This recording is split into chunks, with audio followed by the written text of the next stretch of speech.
The city of Denver has made major strides in water conservation over the last few years.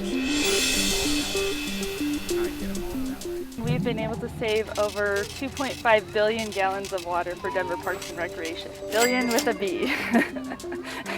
Yes, not million, but billion. We use water in a lot of different ways within Denver Parks and Recreation for our recreation centers, pools, fountains, but we use 96% of our overall water use for irrigation. So a lot of our focus in our water conservation division is on irrigation practices. Among the water-saving strategies used by Denver Parks and Recreation is upgrading old irrigation methods to a much more efficient central controlled irrigation system.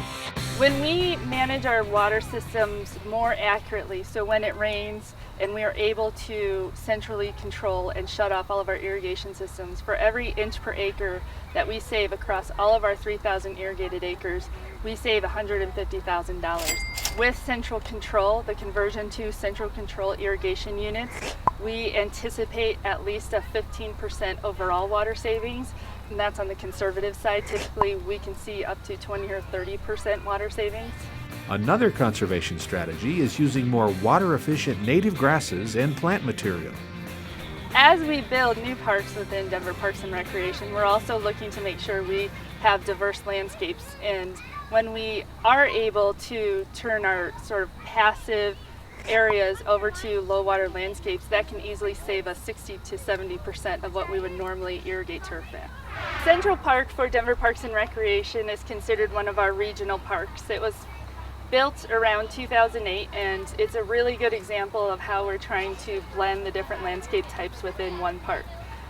The park is 80 acres in size, about 65 of it is irrigated, and only about 20 of those irrigated acres are actually bluegrass. The rest are native grasses, shrubs, low water trees.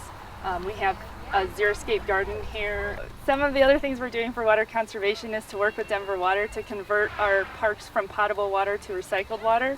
Since 2004, when we began making the switch, we've converted 30% of our park irrigated acreage over to recycled water. In drought years or in normal years, Denver strives for a balance between weather conditions, water conservation, and maintaining plant health. During drought years, Parks works closely with Denver Water. When we're in stage 1 drought, our water use consumption should be 10% less than what our normal consumption is. In a stage 2 drought, we're required to reduce our water consumption by 20% to 35%. In regular years, our priorities are to keep our parks looking as good as we can and still maintain our water budgets. In drought years, we have a focus on long-lived plant materials such as trees and plant materials that would be difficult to replace, that take a long time to grow. Another focus that we have is on athletic fields and those areas that are highly used by children and the public, so that the parks can still be utilized during a time of drought. And we have less priority on the areas that are passive. We find during drought years that we still rely on our bluegrass. We found during the drought of 2003 that bluegrass is tougher than we thought. It may go dormant, but it will tolerate the dormancy, and it will come out of dormancy and survive. The best way to water grass is less frequently and deeply. Our controllers do have cycle and soak features, which we highly encourage.